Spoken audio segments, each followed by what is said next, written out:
refine the eigenspaces of the first one. So they split it in two. So now I have 4 eigenspaces. 1, 1, 1 for the first matrix, 1 for the second, 1 for the first, minus 1 for the second, minus 1 for the second, 1 for the first, minus 1 for both. And I keep going like that. And I can only split m times before I get down to a coordinate frame, and I can't split it anymore. So that's how commutative and coordinate frame go together.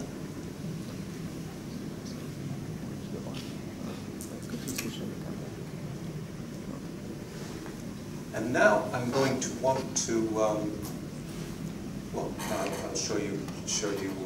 This is just some history. This is a picture taken out of McWilliams and Sloan from 1978. I was a graduate student at Caltech. Well, a little bit after that. And as graduate students at Caltech, every so often we got pictures of moon missions because Caltech owns JPL. And so graduate students would get pictures of Mars, which was kind of fun. And this is one of the first pictures of Mars, where the Mariner spacecraft took pictures.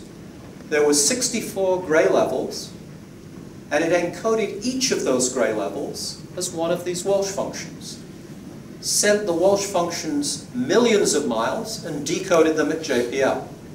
It took a long time, and this is the picture that resulted. So the question that we think about from a detection and estimation point of view is, how do I recognize the closest Walsh function? So I have some received vector, and I'm trying to figure out which Walsh function C I got. Well, I just expand that inner product. And this is constant for all of the Walsh functions. This is constant for all of the Walsh functions. So I'm just maximizing this inner product. And one of the interesting things here, which is reminiscent of what Emre talked about yesterday, is that it's actually very simple. I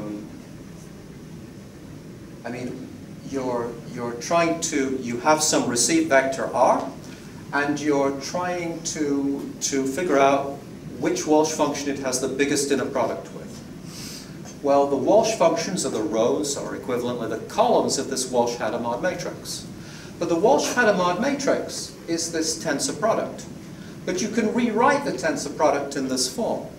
And when you do that, each of the constituent matrices only has 2 non-zero entries. And so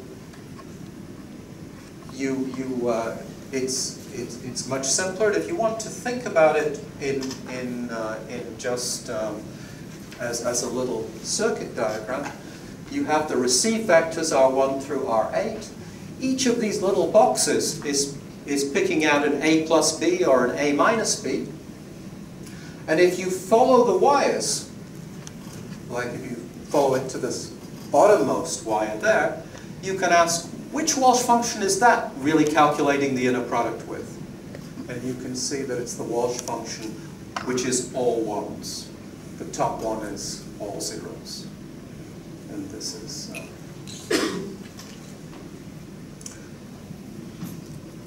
all right, so I wanted to, that's where I wanted to go. And now I want to stop there. Now,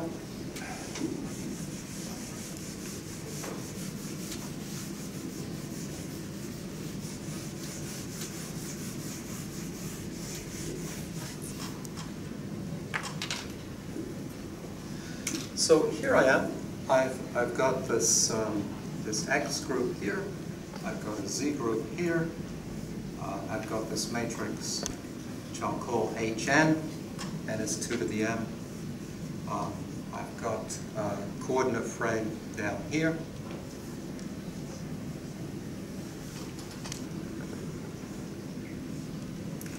So I've got group, coordinate frame of eigenvectors, group, coordinate frame of eigenvectors. And just as I would with Fourier here, I mean, here I would have sinusoids. Here I would have Dirac spikes, and I'd have them exchanged. Now, I said at the beginning that this Heisenberg-Weil group is more interesting than this group. And the reason that it's more interesting is that it's got way more symmetries. So,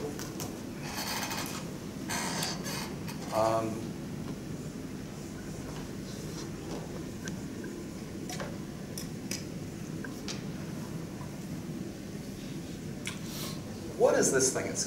I called it a normalizer. What it is, I'm looking for matrices G with the property that G, Hn, G inverse is Hn. Now, if you ask this question in the Fourier world, the group is really boring. I mean, you make a group by putting the time shifts and the frequency shifts together, and it's not very big. And if you ask the normalizer question, it doesn't get any bigger. Here, the group is enormous. This group here, this quotient is almost exponential in size. It's something called the symplectic group.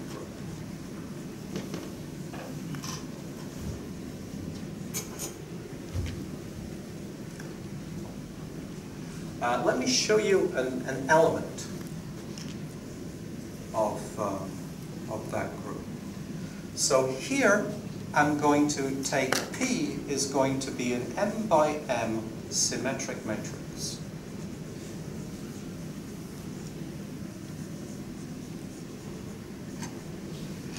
And it's going to have its rows and columns indexed by binary vectors in the usual way. And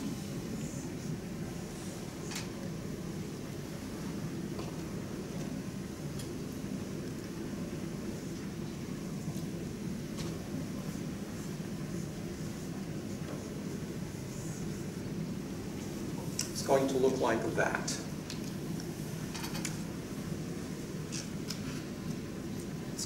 This matrix is going to be binary, right? So this is binary. That's binary. This is binary.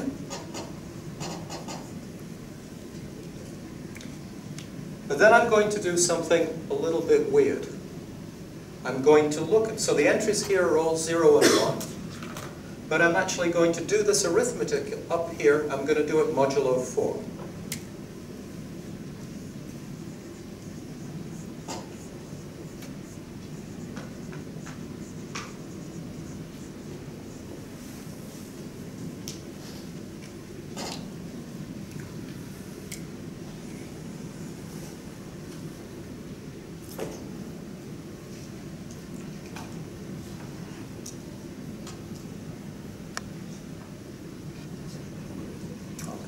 So I'm going to normal. What's that? You're going normal with text slide. Yeah. and what I'm going to want to do now is I'm going to look at dp, and then I'm going to take a dA0. And then I'm going to take dp inverse, and I'm going to try and see what that is. And so I'm going to look at what it does to a standard coordinate vector EV. So the first thing it does is it sends it to I to the VPV transpose. Now, this thing here interchanges rho v with row A plus B.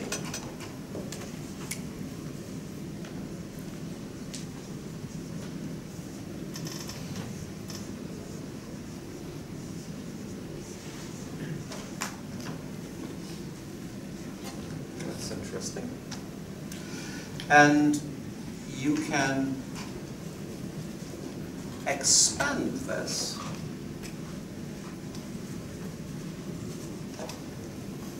so let me be careful about expanding it, because you see it's I.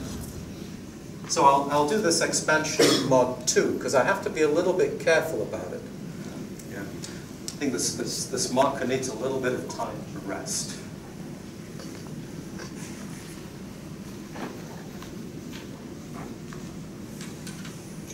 So go from behind the curtain.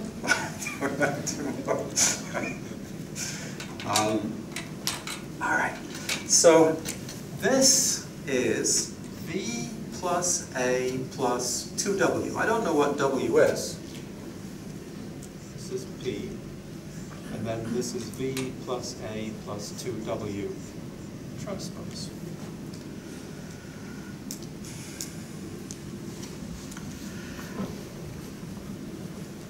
I think I'm going to go to the... No. Here.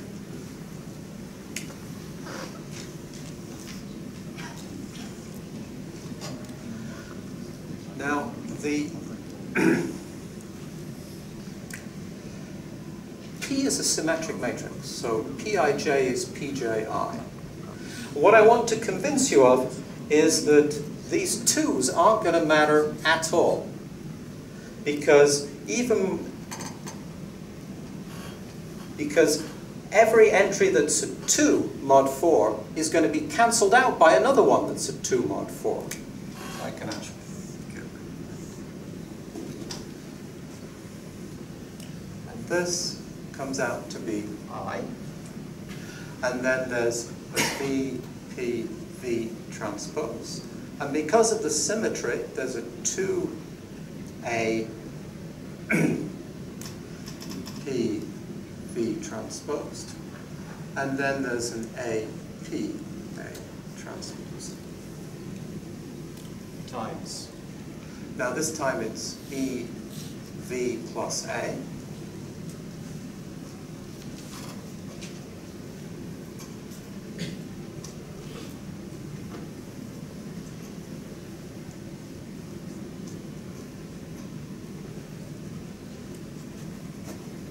This properly.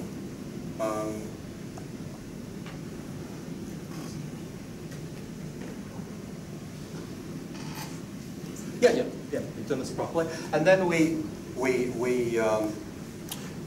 have to take the inverse here, and so we're actually going to get rid of this guy, and we're going to get E V plus A I to the 2A P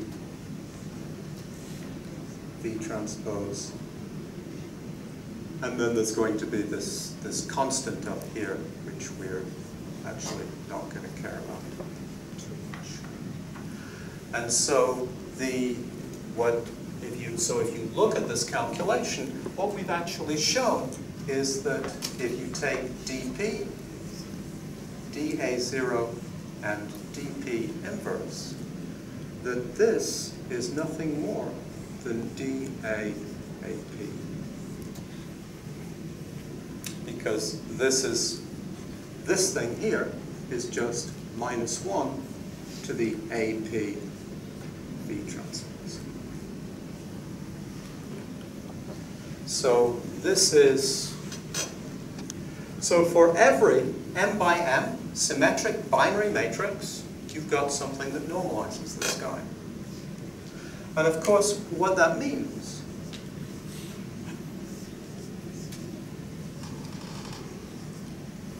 is that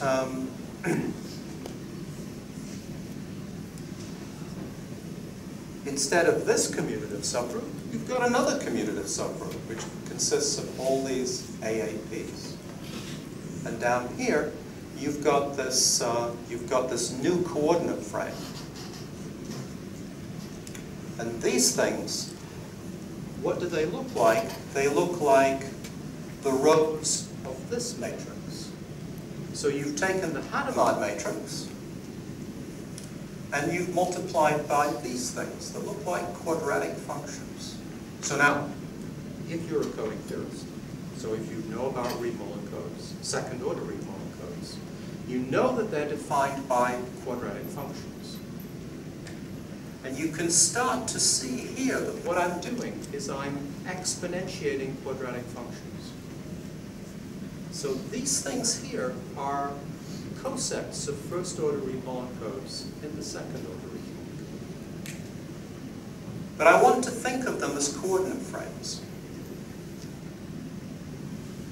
Just like this.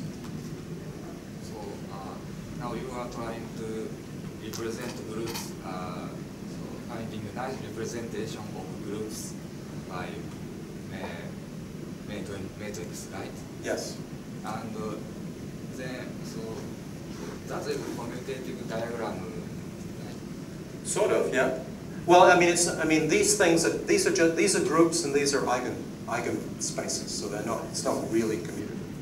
I mean, the idea is that here you have commutative groups, and they have coordinate frames, which are their eigenvectors. And the first order Reed-Muller code, those are the Walsh functions. The second order Reed-Muller code are translates of the first by quadratic functions. That's these guys.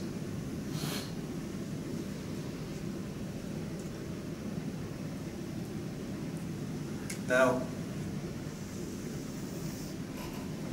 I wanted to get to something that I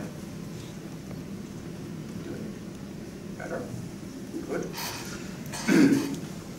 All right. So I've shown you one thing here that's interesting. There are a lot more interesting objects. Actually, if you studied quantum computing, the standard book on quantum computing is Nielsen and Schwann. And if you look in Nielsen and Schwann, there are all these descriptions of different gates, Toffoli gates, things like that. All of those things are group elements here. I mean, Toffoli gate is a particular group element in this normalizer. So the theory of quantum error correction as described there has an enormous overlap with the theory of this group. And if you understand this group, then you can do all sorts of things in that work. Now, I want to make this connection to quantum. And so here,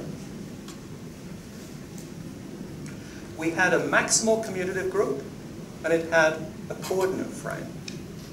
Suppose we didn't have a maximal commutative group. Suppose we just had a commutative group.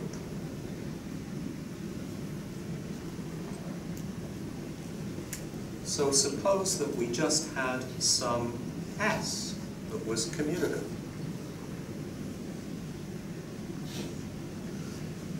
Well, you remember, how did we get a coordinate frame? We started off with an element here with two half spaces, and then we refined the two half spaces. And we kept on going until we couldn't go any further, until we had coordinate frames at the bottom. Well, when we have a commutative group that is not maximal, then we don't get that far. And so down here,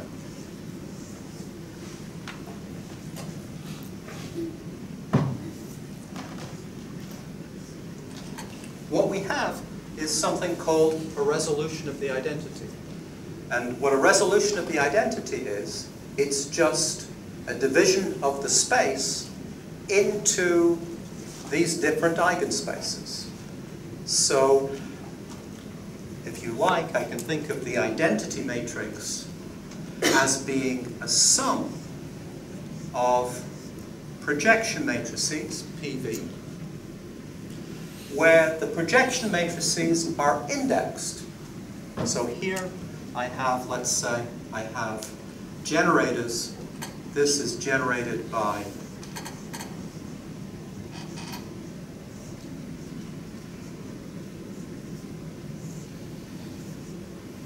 K basis elements. Here, I'm going to have a way of writing the identity matrix as a sum of projection operators. There's one projection operator, so that these projection operators are indexed by strings of binary k-tuples. And the entry in the string tells you whether you're in the +1 or the -1 eigenspace for each of these guys.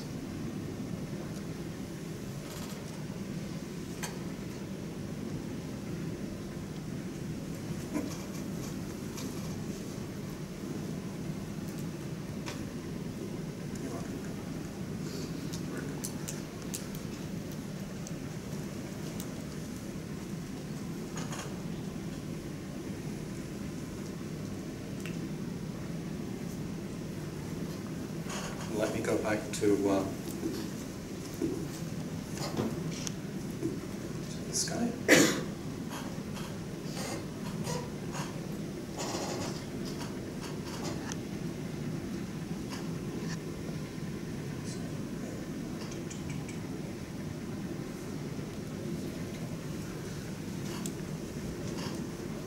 Now, these little eigenspaces, these are actually quantum error correcting codes. How does this work? Well, when I have a quantum computer and it's interacting with the environment, how is that interaction described?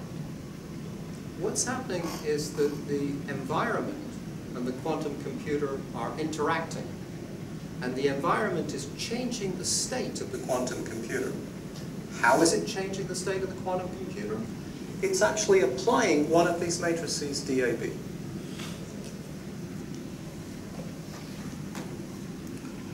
And what we're going to do is we're going to think of one of these eigenspaces as a quantum error correcting code. And we're going to think about, well, what happens when this error comes in? Well, what happens is that you move to another one of these guys. So in the quantum computer, when a quantum error comes in, what it does is you start off in one of these eigenspaces, and you end up in another one of the eigenspaces. Might not be the same one as you started, but it will be another eigenspace.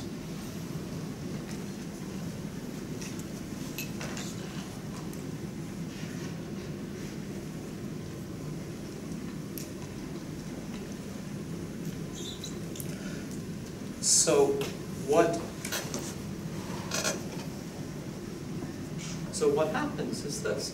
You pick one of these eigenspaces. So I call the projection onto the eigenspace PV. So let me I'll just continue to conflate the eigenspace and the operator. So I have all of these different eigenspaces. And I have this quantum error that comes in and takes me to one.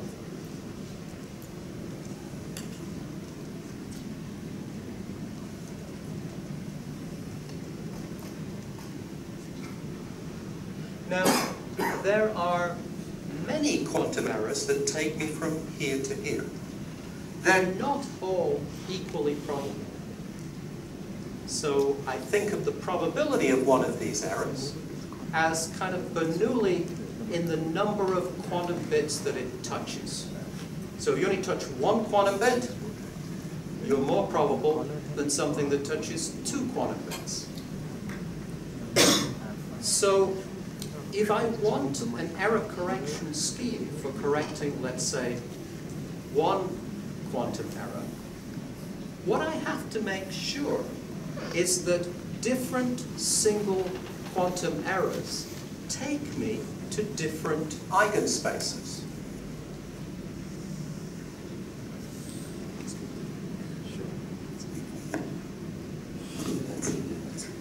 Okay. So I want different, for example, so if I'm looking at correcting single qubit errors, I want different single qubit errors to take me to different eigenspaces. My correction scheme is I'm going to figure out which eigenspace. And then I'm going to go backwards with the most probable way of getting there. It may be that I'll make a mistake, but I will have designed a way of correcting a single qubit error. So this is just like classical syndrome decoding of error correcting codes. It's no more complicated than that. Well, what's different about the quantum world? What's different about the quantum world is, you remember at the very beginning, the quantum state was a superposition of base states. And that superposition is really important because when the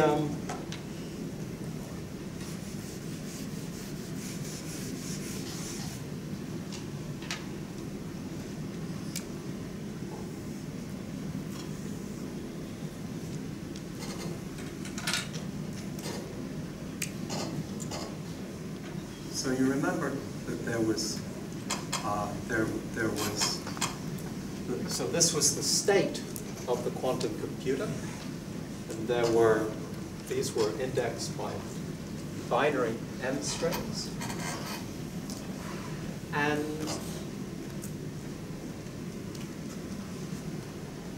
well, first of all, why is quantum computing interesting? Well, the reason that quantum computing is interesting is that Peter Shor showed that if you could build a quantum computer, then you could factor large integers.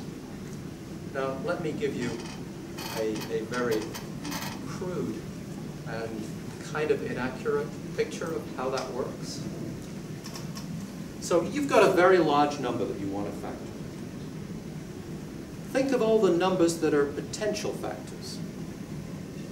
And think of them as corresponding to these different M strings. So there's one of these strings corresponds to a different possibility. What I'm going to do in Peter's algorithm is I'm going to load a uniform superposition of all of the possibilities. And then I'm going to turn Peter's algorithm loose on it. And what Peter's algorithm does is that if you're not a factor, your coefficient dies. And if you are a factor, then your coefficient grows. So if I measure the system at some point, I discover the factor. Now the problem is that as I'm running Peter's algorithm, the environment is interacting with my quantum computer and it's trying to change the result. So I have to protect it from that happening. Now mathematically, the challenge is, this is my protected qubit, or this is my protected quantum computer. This is where I'm doing the calculation. I have these errors and they come in and they move me somewhere. Now, if I discover anything about the superposition, then my calculation collapses and I no longer have the benefit of being able to explore exponentially many instances at the same time, which is the power of Peter's algorithm. So I have to be able to figure out which eigenspace without getting any information about which vector. But the really cool thing about how we built these eigenspaces is that we can do that. Because if you're in this eigenspace, whatever vector you are, these guys act on you in the same way. So all I have to do is to figure out how these basis elements act on you. Does this one preserve you or does it negate you? Does the next one preserve you or does it negate you? So by applying these guys, I can discover the index. And then, if I know the most probable way to have gotten there, I can just reverse it. And so I have a way for correcting quantum errors. So that's how quantum error correction fits into this scheme. I want to say one more. Two more things.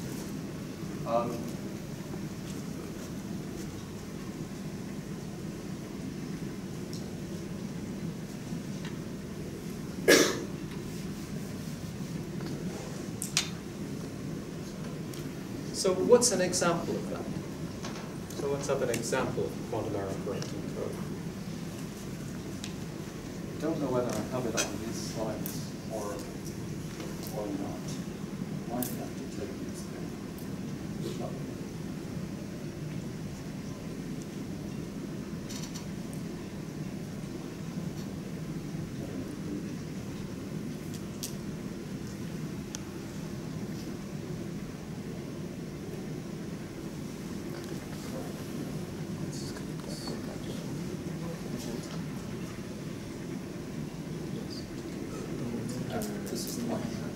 All right.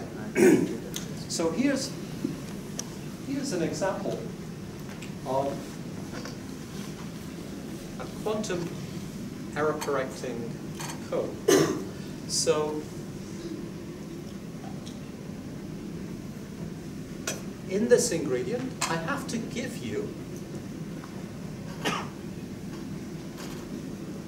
have to specify generators for a commutative group.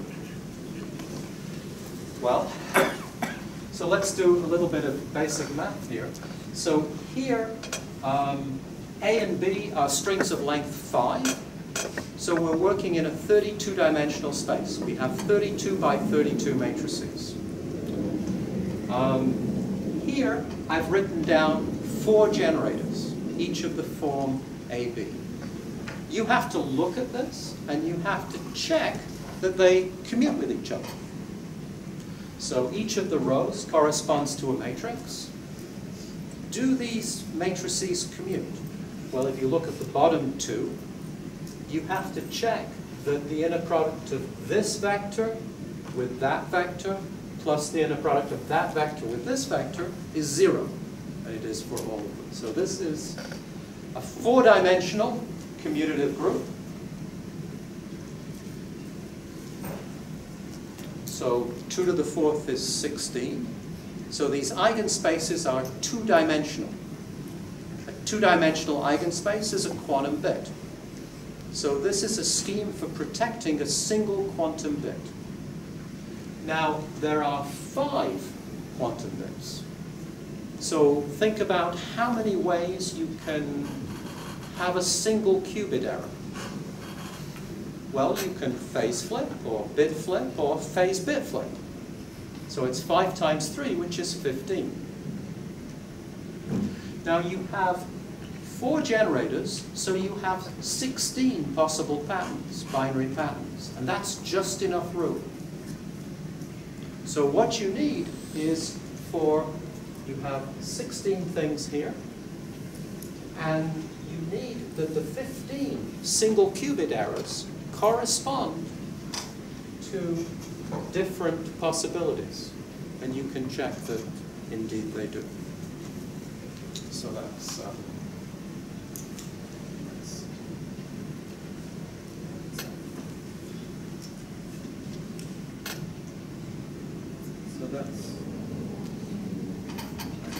one of them.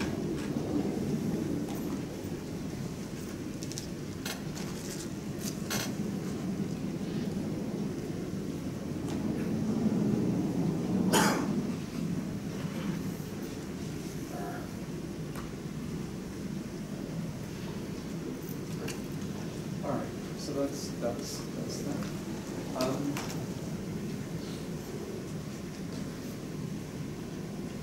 Actually, I should have said at the very beginning how, I mean, what I've just described for you here is the framework for quantum error correction that's described in a paper that I wrote with Peter Shore and Neil Sloan and Eric Rains. And the evolution of that paper was, first of all, Peter Shore is really good at physics. And I have to say that I am much less good. And I was trying to read a paper by Wouters about distillation protocols, where he was describing a physics experiment, and there were symmetries that you could do at two ends of this experiment. And I have to say that I wasn't doing a very good job of understanding the physics, but I could understand the group. And the group was this symplectic group. And actually, as soon as I understood that that's what the group was, then I knew what a quantum error correcting code had to be. And actually, we wrote what I think is a very nice paper in Phys Rev Letters. And we actually wrote it one afternoon at Bell Labs. And the occasion was that actually Eric Rains was interviewing. And he was supposed at some point to see Ron Graham, who was running the Math Center.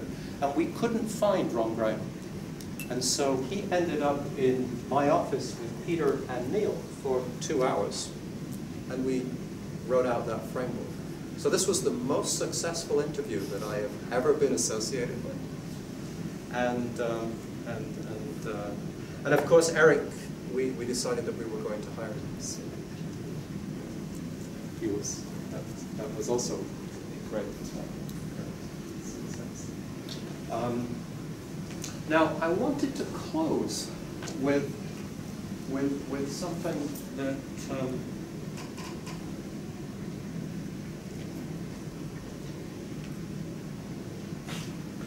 I don't really understand, or whether it's. So I want to close with something that I wonder whether it's useful. I don't know whether it's useful or not. But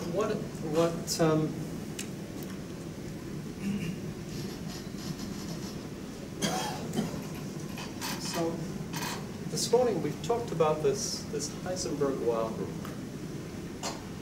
and I hope that you've come away with the idea that it's almost like a 2n-dimensional vector space. In fact, if you looked at subgroups of this guy, they look like subspaces of this guy. I mean, if you remember, if you look at the way these vectors A, B, the way that you compose them, they really add like binary vectors in a vector space.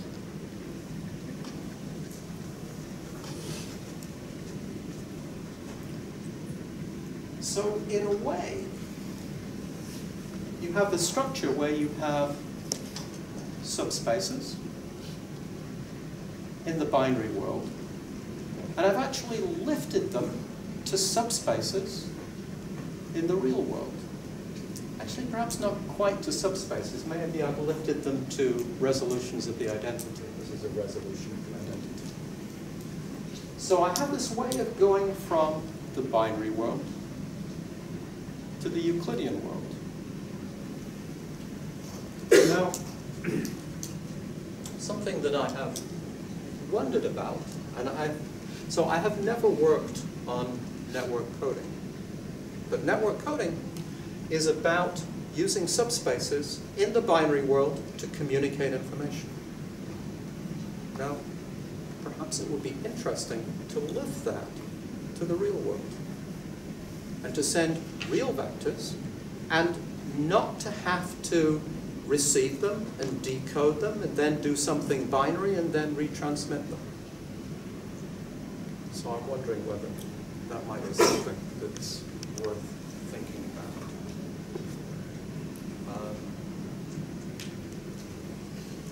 So that's something that I didn't know, and I'll just talk through the slides because I wanted to say just a couple more things.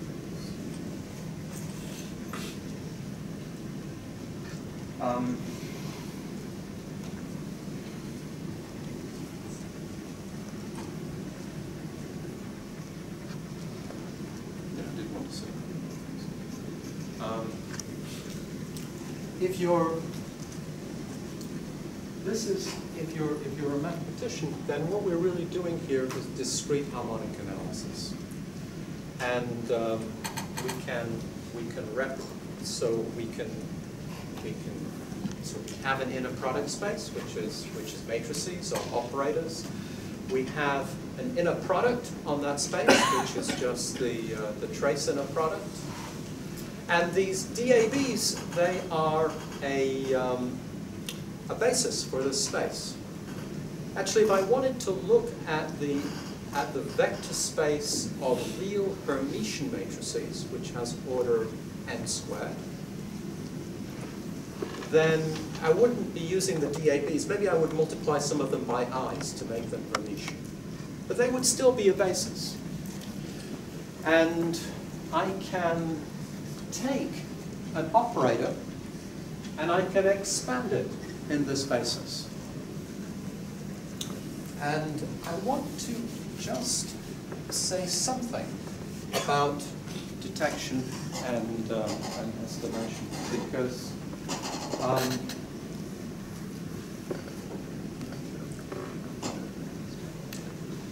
I want to look at the question if, so here I'm going to take a binary vector x, think of it as a column vector, and I can make a one-dimensional projector, x transposed x out of it. So this is a perfectly good Hermitian matrix. And I'd like to think a little bit about what its transform is in this basis.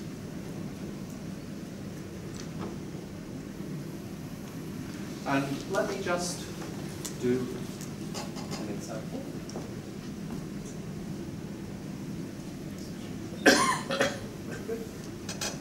So here's an example. Let's take this Walsh sequence. And let's make the projection operator. And now let's think about expanding it in this D basis. And let's look at the D's that occur. Well, the interesting thing is that the D's that occur just come from the time shifts. And remember that the Walsh sequences are eigenfunctions of the time shifts. So the idea that I want to get across here is if a sequence has a lot of symmetries, then its Weil transform is really concentrated. And remember that you can, if I have two vectors x and y,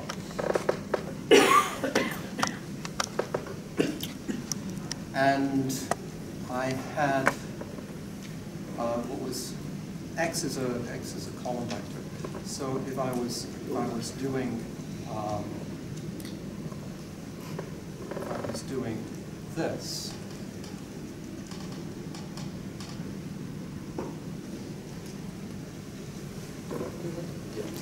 You want to roll it. what's that? I think you want to roll it. I know what I know what I want to do. In the end, I want to let me do what I want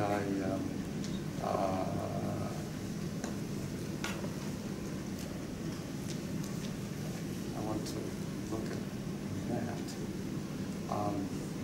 which of course by the cyclic nature of the trace is yx transpose x y transposed, which is the norm of xy squared.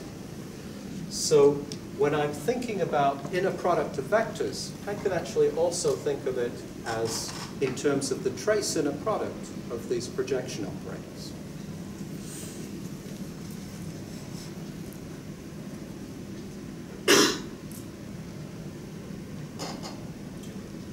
And of course, I can, if I did the same thing with a Dirac element, then I would get this.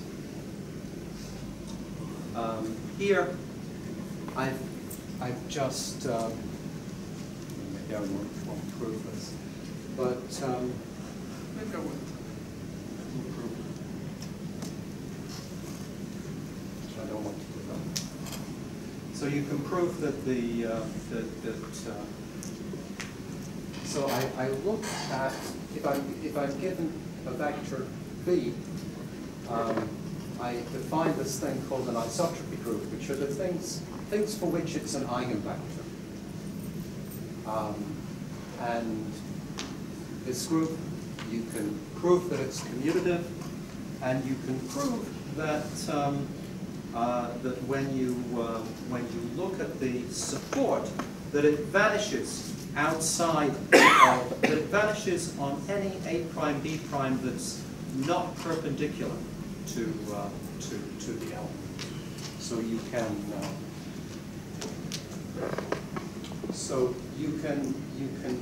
so when you're thinking about designing sequences with certain properties, you can think in terms of designing sequences with certain while functions. And you can work, because, and why is this interesting? It's interesting because this binary domain, I mean, when we do detection and estimation, we do it in the Fourier domain. And it's not a domain where it's really easy to produce sequences. This Heisenberg-Weil domain is a domain where it's really easy to produce sequences, but we don't understand how they might behave. But we actually have two bases for the same space. We just need to write one in terms of the other. So that's the final thing. Okay, I think it's time for break. Now, after the break, we're going to talk about machine learning and wireless communication, which is